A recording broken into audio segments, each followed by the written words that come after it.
আসসালামু আলাইকুম। আসলে একটি গ্রাহক কমপ্লেইন দিয়েছে তার এসিটা কিছুক্ষণ চলে বন্ধ হয়ে যায়। আমি এসেও সেম সমস্যা পেয়েছি, কিছুক্ষণ চলে বন্ধ হয়ে যাচ্ছে। এমনি আনুষঙ্গিক সবকিছু ঠিকই আছে। যাই হোক, আমরা আউটডোরে যাচ্ছি। দেখেন এখানে দেখেন আমার কিন্তু এসিটা চলতেছে, কম্প্রেসর চলতেছে। এর দেখেন পাইপ ঠান্ডা দিচ্ছে অলরেডি, কম্প্রেসর চলতেছে, শব্দ শুনতে পাচ্ছেন। কিন্তু আমার কি হচ্ছে, আউটডোরের ফ্যানটা যে আছে ফ্যানটা চলছে না। ওকে, ফ্যানটা কেন চলছে না সেটা দেখবো। তার জন্য কিন্তু আমাদের এই টপটা খুলতে হবে। আমি টপ খুলছি। দেখেন দেখেন এখানে কিন্তু আমার কম্প্রেসর চলছে, সবই চলছে, প্রচুর হিট হয়ে গেছে। আমার কিন্তু কি হচ্ছে, আউটডোরে ফ্যানটা চলছে না। দেখেন আউটডোরে ফ্যান চলছে না।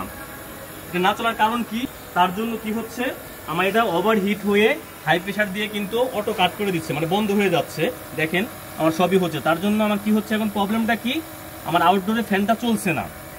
আউটডোরে সেই ফ্যান মোটরের ক্যাপাসিটার 2 মাইক্রোফ্যারাড, এই দেখেন আমাদের কিন্তু বন্ধ হয়ে গেছে। আমাদের কম্প্রেসারটা ওভার হিট হয়ে হাই প্রেশার দিয়ে কিন্তু অলরেডি বন্ধ হয়ে গেছে। জাস্ট আউটডোরের ফ্যানটা চলে নাই তার জন্য। যাই হোক, আসলে যেটা ভাবছিলাম যে ক্যাপাসিটার প্রবলেমের কারণে আউটডোরের ফ্যানটি চলতেছে না, তা আসলে ভুল ধারণা ছিল।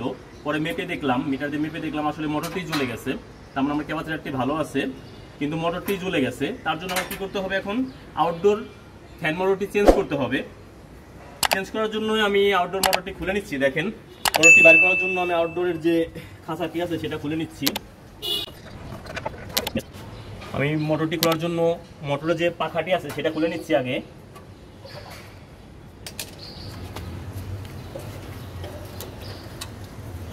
ব্যাস, পাখাটি খুলে নিলাম।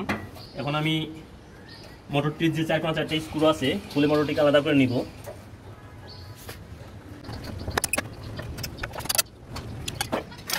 এটা হচ্ছে আমার এসির আউটডোরের ফ্যান মোটর।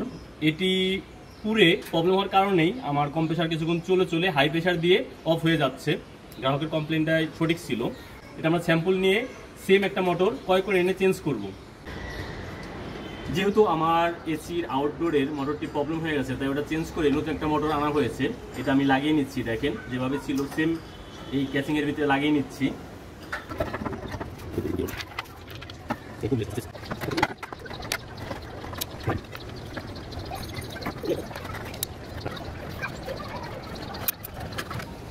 পাখাটা লাগিয়ে নিচ্ছি।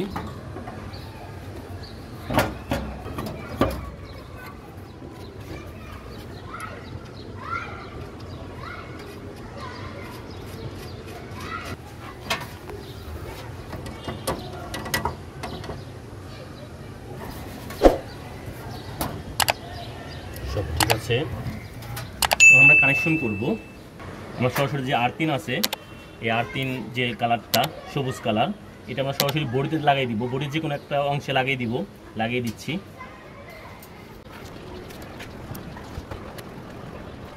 আমরা মোটরের ডায়াগ্রাম দেখে শনাক্ত করেছি এখানে কিন্তু 3টা যে তার আছে, তাহলে ব্লু কালারটা হচ্ছে কমন, আর রেড কালারটা হচ্ছে স্টার্টিং, আর অরেঞ্জ হচ্ছে রানিং। আমরা সেইভাবে কানেকশন করব। তাহলে যেটা আমাদের কমন সেটা আমরা সরাসরি কি করব, নিউট্রাল দিয়ে দিব। দেখেন আমরা নিউট্রাল দিয়ে দিচ্ছি।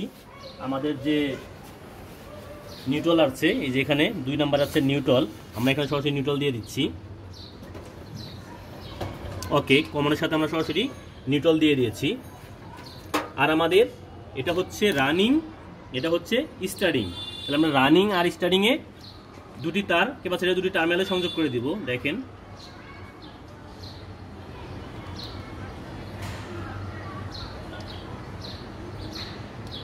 ব্যাস। আর এখন আমাদের কি হচ্ছে, আমাদের ফেজ দিতে হবে। এটা হচ্ছে আমাদের ফেজ, এই যে তারটাই, এটা আমরা ফেজ। তাহলে আমরা ফেজ কি করব, কোথায় দিব, রানিং এর সাথে। এটা যেহেতু আমাদের রেড হচ্ছে স্টার্টিং আর অরেঞ্জ হচ্ছে রানিং, তাহলে আমরা রানিং এর সাথে ফেজ দিব। আমাদের এখানে দিলে কিন্তু আমাদের ফ্যানটি উল্টা ঘুরবো। তাই আমরা কি করব, রানিং এর সাথে ফেজটা দিয়ে দেবো। এটাও কিন্তু আমাদের ফেজ। এই দেখেন এটা এখান থেকে সরাসরি এখান থেকে আইছে, এখান থেকে কম্প্রেসারে গেছে, আবার এখান থেকে এখানে আসছে। তার মানে আমরা সরাসরি অরেঞ্জ, এই যে আমাদের একই, কিন্তু এই টার্মিনালটা একই। অরেঞ্জে আমাদের রানিং এর সাথে আমরা কি করছি, ফেজটা দিয়ে দিচ্ছি। দেখেন ব্যাস, আমরা এখন ক্যাপাসিটারটা লাগিয়ে দিব নিচে। ব্যাস, আমাদের কিন্তু কানেকশন করা কমপ্লিট। এখন আমরা পাওয়ারটি অন করে দেখবো যে যাবতীয় আমাদের ফ্যান ঠিক আছে কিনা, তারপরে আমরা কাভারটি লাগিয়ে দিব। আমি পাওয়ারটি অন করছি, পাওয়ারটি অন করে দিয়েছি, আমাদের টেম্পারেচার শো আছে দেখাচ্ছে। ওকে, এখন আমরা দেখবো কম্প্রেসার অন হলে আমাদের আউটডোর মোটরটি চলে কিনা। এখনো আমাদের আউটডোরে লাইন দেয় নাই, লাইন দিলে কম্প্রেসার চলবে, তার সাথে সাথে আমাদের আউটডোর ফ্যানটি চলবে। যেহেতু আমাদের আউটডোর ফ্যানের প্রবলেম ছিল, এখন চেঞ্জ করলাম, এটা চলে কিনা দেখা যাক। একটু সময় লাগবে, কয়েক মিনিট সময় লাগবে আউটডোরে পাওয়ারটা আসতে।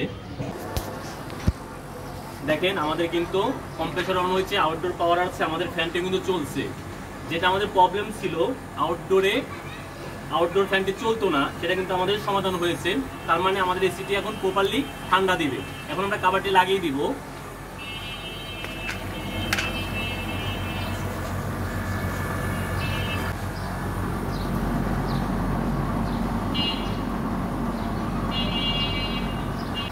সব মিলিয়ে আমাদের কিন্তু ফ্যানটা ঠিকঠাকভাবে ঘুরছে এবং কি সবকিছু ঠিকঠাক আছে। ওকে, আমরা এখন কাভারটি লাগিয়ে দিচ্ছি। ফ্যানের সামনে যে খাঁচাটা আছে সেটাও লাগিয়ে দিব। তাহলে এখন কিন্তু আমাদের এসির আউটডোরটা সম্পূর্ণরূপে ঠিক আছে। আর দেখেন এখন আমাদের ইনডোরেও প্রচুর ঠান্ডা দিচ্ছে, যেটা হওয়ার কথা। তার মানে আমাদের এসিটির আউটডোরের ফ্যান মোটরের প্রবলেম থাকার জন্য হাই প্রেশার দিয়ে বন্ধ হয়ে যেত। এখন কিন্তু আমাদের প্রপারলি সব দিকেই ঠিক আছে, এসিটিও ঠান্ডা দিচ্ছে।